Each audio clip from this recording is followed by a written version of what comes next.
All right, Michael with Global United Veterans Worldwide, and today I'm in the gym with Tony. He's a new friend of mine, a great sport.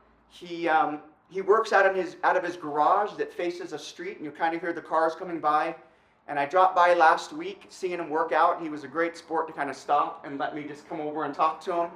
And I learned a little bit about him, and I really thought that his experience, what he does professionally, will add a lot of value and credibility to some of the things I've talked to you about with fitness and nutrition. And I really just want to learn Tony's story today and have that be something that you guys can start to model and pattern your fitness, your nutrition, your wellness journey off of as well. So Tony, thanks for letting me come into your garage today in your house to interview and talk through these things. Yeah, well, So glad to be here. Yeah, I'd love to hear your story. Maybe you can tell our group here who you are, what you're about, why you got into this, and what was your experience? So I've been in fitness for a long time now. It was kind of introducing me through my dad. Okay.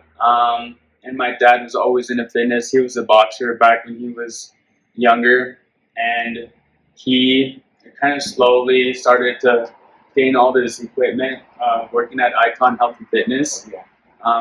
Growing up, so we started with the treadmill, and then we started with some speed bags and some punching bags, and then we kind of just moved into the garage and we started gathering more and more stuff. And then, so in 2013, my brother, my dad, and I decided to kind of convert this gym into a garage gym. And so it started out with just a squat rack, and then a couple of plates and some barbells and stuff. And then it slowly morphed into more and more stuff. Now we have rowers, we have pull-up bars mounted, we have a couple different types of treadmills, and we have an airdyne bike or an assault bike, as you would call it, GHT. But basically, through all that, I've just never really stopped working out and doing fitness. I guess if we go back a little bit, I used to play sports in high school, and that's really where it kind of took off. And then I studied exercise science in college, and my love for sport and fitness just kind of continued from there. So I graduated in 2014 with my exercise science degree, and then just kind of started personal training. So I got my certification through the NSCA, through the National Strength and Conditioning Association. And then, so my first job at a gym was at Sports Academy. And there I kind of got introduced to the whole selling and marketing and everything. And then I eventually just started doing my own private practice here. And I've just been doing it ever since. I've built up some clients over the years, and now I'm up to a handful of clients that I train pretty regularly. And they've been with me for years. So all the clients that I have now, I've been training for a long time. And I consider them all good friends. And I guess we're all in this journey together. Yeah. And so just to kind of continue with that with my dad, he did kind of instill that passion of fitness into my brother and I. And my brother is just as big into it as I am. Does he have his own gym too, or no? Kind of. He's working on building his own gym up in Providence. He lives up in Fox Ridge. Okay. And he's got a bunch of equipment up there, but slowly kind of building it up. Good. But my dad unfortunately passed away this past September. Oh, I'm so sorry. Due to cancer, and it sucked, and I think it kind of took us all by surprise. He was only 55, and so we never thought it would happen, especially so soon. Yeah. And so this past year has been a year of kind of reflection and just really kind of reprioritize a lot of things in my own life. But yeah, as much as I miss him, really it made me want to continue his legacy. Yeah. And it made me want to continue to stay fit and stay healthy, because now that we just had a baby, my girlfriend and I, he was born in June, on June 6th. So we pretty much found out that we were going to have a baby right after my dad passed away. And so we kind of we kind of believe that he got sent down from heaven. Yep. And so we were A nice handoff, right? It's been a life-changing experience, and it just makes me want to, it motivated me more to do more stuff in here and just to stay healthy for as long as I can for him. Yeah. Because, you know, I guess tomorrow's not guaranteed, and you really want to spend the most time with the people that you love the most. Yep. And appreciate them while you still have them, because I mean they're not around forever. Yep. But the lessons that I learned from my dad and through everything that he taught me through his example, I'm teaching to people now. And Dude, I love that. And for the viewers out here, death is not something that we're unaccustomed to. If you served in combat, if you've been in those type of roles, you know that death comes with the job, and it's always difficult. I know we've all lost someone that we've loved. My heart goes out to my friend Tony here for losing his dad, especially someone who inspired him to get going. But I can tell you now that I know, and every time I drive by his gym, which faces the street, and see him getting it, I know that he's representing his family well. And the legacy that his dad built up for him, he's now instilling in clients everywhere. And not just that, now with me, and with you as our global audience. So much appreciated for you telling that story and sharing that experience. That's real. yeah, it's been a hard year, and it's just trying to pick up the pieces. My mom will come in here, and she uses the gym pretty regularly too, pretty much on a daily basis. Well, that's awesome. And it's given us an escape. Yeah. It's our little escape to come here and just get moving and just clear up our minds, and it's just good for us. It's just good for help us get through that tough time. Yeah, that's tough time. Well, you know, you mentioned something really important, Tony.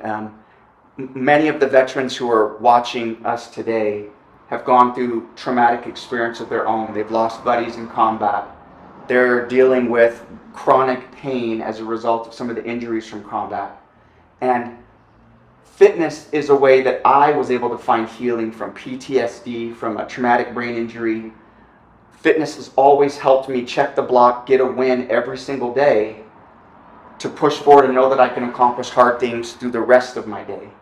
So you validating this is so important to me personally, because I have found that to be true. And so if you as well are, I know that our audience here today can also find that type of strength through developing our body, keeping it healthy, keeping our mind healthy.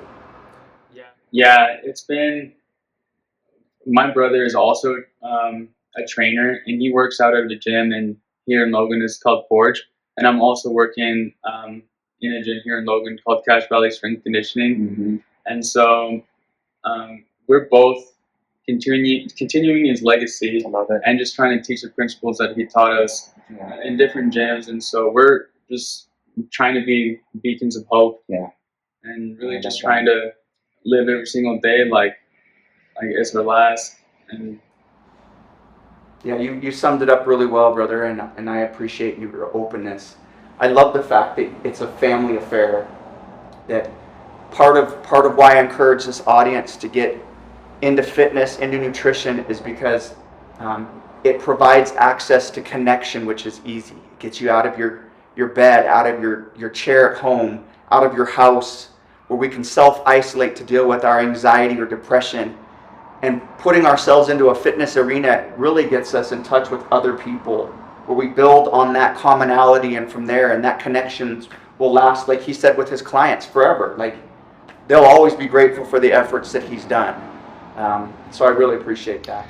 All right, we're going to change tactics a little bit. Instead of having a stagnant screen, we're going to walk around a little bit, and I'm going to have Tony kind of share with us some of the things that he has in his gym and maybe talk about his workouts. Maybe before I do that, though, Tony and I were having a great conversation when I first arrived today, talking about kids. Tony mentioned he just had a baby, which is awesome. I love being a dad. I've got 6 children of my own, all different ages, and I love introducing fitness and nutrition to them. Unfortunately, through my worst times with PTSD and depression, I let my body go. I ate stuff in my body that was bad. Even though I was working out, it didn't show. and I didn't feel confident. So then I started to change that and started to teach my kids more through example what I need to do. Part of what I taught my kids early on, and I talked to Tony about this quite a bit, was I had my kids, before they ever touched weights, do body weight. So they'd come in the gym with me and do push-ups. They do some air squats. They do some pull-ups on a hanging bar. And they would always run during soccer, added to their ability to have strength. Now that they're old enough, my 2 girls got into weightlifting. My son's into weightlifting with me in the mornings. So it's become, like Tony has said, like a family affair, which is what we want, right? And he wants for his kid as well. Yeah. So. Yeah. Well, he's only 2 months old, but he loves to spend time in here with me, and he loves to watch me. He's so observant. Yeah. He's so observant. Every time I'm in here, he loves watching me lift the weights and drop the weights and everything. He loves the craziness of the noise and everything and the music blaring. He loves it. Yeah, dude. And that's exactly what we want when we talk about our kids seeing the influence for good. There's a lot of other morality and values that we want to instill in our kids. But when we talk about the health and nutrition, that's something that we have to emulate in order for our kids to really change and make it better for them too, right? You know, let's start right here. Actually. All right, let's do it. This is where it pretty much started right here. It started with a single squat rack, just one of these, and with a pull-up bar, and then eventually we branched out. We got a couple of gymnastic strings here that we can adjust up and down. Yeah. This is where I've learned all my gymnastic skills that I love. I'm just so passionate about, like with muscle ups and different types of things like that. Yeah. They're hard, but they're super fun to learn. Yeah, I haven't been able to do that. I had my shoulder replaced, and they said you'll never be able to work out again. You'll never be able to do pull-ups. I can do pull-ups. I can't do a muscle up, but I can do some pull-ups. Sometimes doctors underestimate. They always underestimate. Underestimate the power of us. Yes. Of us. Well, and if we're stagnant, like this is one thing that I learned. If we're stagnant after we've had injury, even though there's pain, the way we build up the muscles around our bones that are maybe unstable, it adds greater mobility, flexibility, and health to the body when we do that. Doctors will say, oh, you'll hurt it more. I'm telling you, it sustained me for years until I had to have my shoulder replaced. And now my shoulder's good. Like I can do almost everything I used to be able to do. And doctors said, don't do it. And movement is medicine. Movement really is medicine. You guys heard that? Write that down. Movement is medicine. I had a pretty bad gymnastics injury back in 2014 when I was taking a gymnastics class, and I beat up my shoulder pretty good. And then it took me a while to come back from that. It was a separated shoulder. Oof. But eventually just through movement, just by doing simple things like planking and just pull-up holds, things like that, my shoulder eventually, it took a while, it took a few months in order for me to even do a push-up again. Oh, dude. But eventually, like now I can do everything I was able to do before. And now I'm able to do snatches, muscle-ups, push-ups, pull-ups, everything that I was doing before. Even nowadays, I still get banged up every now and then. I'm kind of going through a little bit of a knee injury. Yeah. But I mean, I'm going through a back injury. I quickly found out that if I don't do anything at all, it gets worse. Yeah. And so really movement is medicine, because if I don't do anything, if I stay stagnant, it hurts. It just, like, I can't sit. Yeah. And it just starts to throb. I'm going to have you say that one more time. I really want this to be captured, guys. Listen to this advice from Tony about movement being medicine. When you're stagnant, it gets worse. And I found that to be true for myself. Words of wisdom from an expert, guys. Well, really our joints rely on movement in order to get blood flow into the area. And so with the blood flow, it works with the lymphatic system to kind of move things in and out of the joint. And so you really do need movement in order to make your joints healthy. You need movement. You need a proper amount of movement, and of course, sleep and nutrition, all that stuff is important too, just as important. Yeah. But at the end of the day, if you're not moving, you're regressing. Yes. We're always swimming upstream. Whenever we stop, we don't stay still. We go backwards. Yeah. Yeah. And that's something that we've learned over time. Yeah. But as we continue toward the gym, we have a pegboard up here, which we didn't really have room to put it vertically like how it should be. Yeah. But now we do some horizontal things that we can Ooh. kind of go back and forth. Oh, The tough. pegboard is really hard. I don't really use it much, but it's a fun thing to have around. That's a We good also idea have for a a couple gym. of rowers. Yeah. Yeah. We also have a couple of rowers right here. I love rowing just because it's a low impact exercise and you can still get really good cardio. Yeah. And then we also have a treadmill right here. We have one of these exercise balls. I think these are mostly known as a Swiss ball, but a lot of people just know them as a medicine ball or a yoga ball.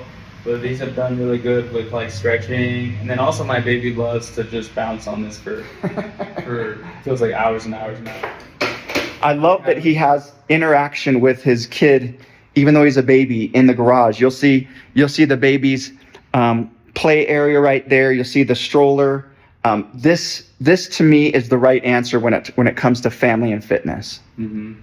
Yeah, and it's like you said, it's a family affair. My mom will come in here. She uses it every night when she gets off work. And she does different type of things than I do. She loves to use a treadmill, and she loves to use her little ab wheel, which is over there. Mm-hmm.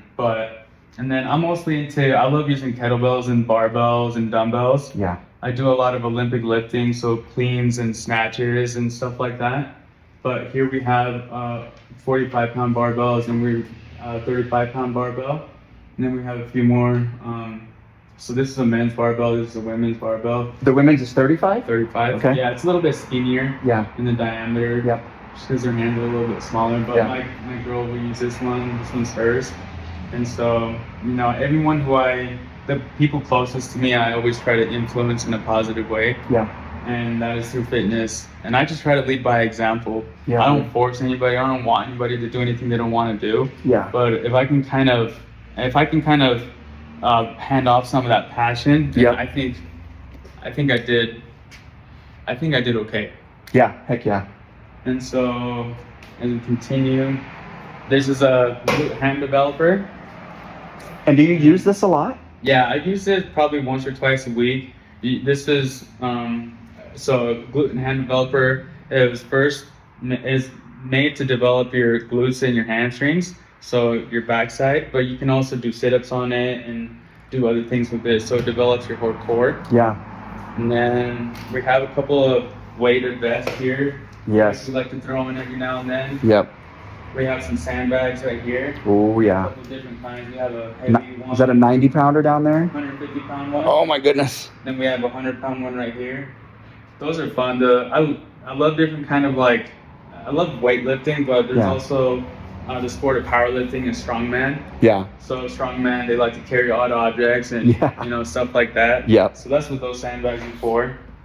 And then we have this assault bike. Yeah, the assault bike's awesome. I've got one of these as well. I usually do my warm-up on it Yeah. before I lift every day. And right now I'm kind of nursing a back injury. I have a video out about how to take care of the lower back after you've pulled a muscle. I didn't even pull it doing anything heavy. I just had 30 pounds in each hand. I was just sitting down and something. Tell me about it. I'm always nursing those kind of small injuries. They Yeah. don't even happen through working out. They happen through something else Yeah. throughout the day. Yeah. But then you get back in the gym and you recover, and you can kind of nurse it back to health. But this also works as a fan. So this is kind of our main fan in the whole gym, because if you go hard enough, it'll blow air right back at you. Yeah, no, it's a bigger fan than the one I've got. Yeah. Yeah. But eventually I may want to get a fan in here, like I mentioned before. Yeah. The flies are kind of a problem during the summer, but Yeah. so we also have a couple of boxes. We have one right here, Yep. and we have one right there. Yep. And then we have a ski erg right here, which works as another cardio machine, but just for your upper body. Yeah. Over here, kind of simulates a cross-country ski Yeah. movement. And it's another erg machine, so it works by pulling in air Yep. for the resistance. We have a couple of, they're called dead balls, but so this kind of feels like dead weight. This is a 51. So once you drop it, it kind of doesn't have any give. Yeah, I've got a 25-pound one. 25 pound? Yeah, they'll do like an overhead behind throw. Yeah, You know. do stuff like that. Yeah. Not right now because my back hurts, but. Yeah.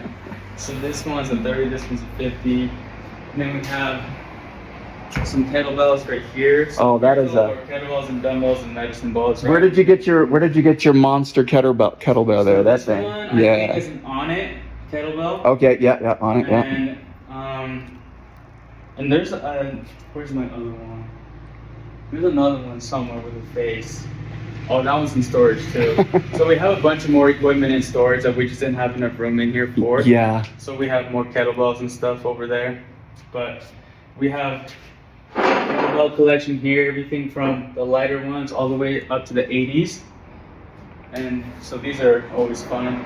As you can see, they collect a little dust. I think I need to use them. I haven't exercised with kettlebells really. I love kettlebell work. They're Do one ya? of my favorite things. They're so versatile, just in the way you grab it and the way you can manipulate it. You can do pushing and pulling exercises. You can work on explosiveness. You can work on cardio and strength. You can do a lot. Honestly, if I didn't have anything at all and I had to choose one thing, I would probably choose a kettlebell. Really? To bring with me. And I'll bring a kettlebell with me whenever we go travel around, and I'll just use that as my main exercise tool. But I'll probably grab like a 53 or a 44 to take with me whenever we go travel. Yeah. When I was deployed, I brought a lot of bands, and I would take the bands with me because I could hook them up anywhere, no matter the country I was in, on a door or something else, and still get something done. Yeah. You know? I love bands too. We have this whole band system set up to where, you can work on a lot of shoulder range of motion stuff. Yeah. They're great for shoulder rehab exercises too. And we have other kind of exercise bands. Yep. These are used a lot in like physical therapy offices and stuff like that. Yeah, I've seen plenty. We have a couple of jump ropes here. Oh, I love jump roping. We have a weighted one, and we have some regular ones here. This one's a weighted jump rope. This one has a weighted handle. Let's see that. Ooh. Yeah. That's no joke. This one hurts if you accidentally whip yourself. Oh yeah. This is it's no joke. That isn't a joke. But it's a lot of fun. And then we have a couple of things, just kind of random things. Yeah. Around. We have like a wedge board here, which I really like to use For squatting or? for squatting and stuff, and yeah. maybe some stretches. And then we also have a speed bag right here, which, like I said, it all started with my dad's love of boxing. Yeah. And so we don't have a punching bag anymore, but we still have this. It's all about timing on this one. So once you get it inflated, and you can go a little bit faster. Yeah. This is how you start. You kind of build a little bit of and my brother wrestled, so that's another thing. My dad kind of instilled that fighter mentality in him a little bit more. I was a basketball player. Me too. So I'm not a fighter. Yeah. I'm not a fighter. Basketball is still one of my passions, and I'll watch it and I'll play it. I haven't played in the league in a couple of years, but it's still great. So a lot of the strength work that I do, I don't really write up here, but a lot of the strength work is based around squatting and pressing, or deadlifting. Yeah. And then all the conditioning work that I do, I'll write up here just because it's easy just to look up on the board and see, and just if you need to just go. Yeah. So some of these, like what I did on Monday, I did this interval workout where it involved 21 calories on the row, 15 goblet squats with a kettlebell, and then you hop on the bike for 21 calories on the bike, and then 20 goblet walking lunge, and then you rest for 2 minutes, and then you repeat that for 4 sets. And so it ended up being a pretty gnarly quad workout, and I'm still kind of sore from it. But so that would be kind of a leg workout. Yeah. Yesterday's was more of an arm workout. It was an arm burn. Yeah. So it was 6 rounds of 18 calories on the assault bike, and then 9 kettlebell clean and press, and then you rest 60 seconds between those. So a shorter format, more explosive, more high intensity there. Yeah, shorter time frames. There, all under 2 minutes. And then keep the rest short on that one. And then today was more of a push-pull kind of day and carry. And so you see today I did this one this morning, 10 Turkish get-ups, 15 calories on the row, 50-meter farmer carry with the heavy kettlebells, then 20 calories on the row, 20 box jumps, 25 calories on the row, another farmer carry, 30-calorie row, and then 10 Turkish get-ups with the 53-pounder. So this one's more of a grinder, slow and steady. And then I like to get outside and just open the door, during the summer and just like get outside. I really Yeah. hate just being inside. Yeah. I love just being outside in the sun and just getting a sweat on. And Yep. honestly, there's no feeling like it. Yeah. There's no feeling like it. Yeah. That's why I'd rather work out in here than any conventional gym. The challenge we have in our area, maybe your area where you're listening from is also the same, but we have a long winter season, and our winter season is going to be 6-7 months where we'll have to have a heater in the garage to add ability to work out in here, because everything that's metal will almost be frozen, so cold. Yeah. I put a heater in my garage, and in the winter time I get out there, and if it's above 45 degrees with the heat on, that's my workout. Yeah. It's funny that he says that, because that's the same battle that we've had to fight in our garage with coldness. And at a certain point, I just have to tell my son and the people I work out with, like, we just have to get it. It's hard, but we can do hard things, including deal with the cold. Yeah. Finalize this meeting today with Tony. I'm so grateful for his time. I'm grateful for his passion that he shared with us. It is super valuable. Honestly, really, I thank you a lot for bringing me on and just letting me tell my story. Like I said, it's been kind of a rough year, but we've rediscovered my own passion for fitness, and I have kind of have a new direction going forward with my new baby, and we just want to keep everyone as healthy as possible for as long as possible. And again, I thank Tony for his time today. Guys, if you haven't subscribed yet, like and subscribe and share this video with guys you know or gals that you know will need this type of training in their life, these type of workouts. It will add better health to your overall body and to your mind, which is what we want to improve daily.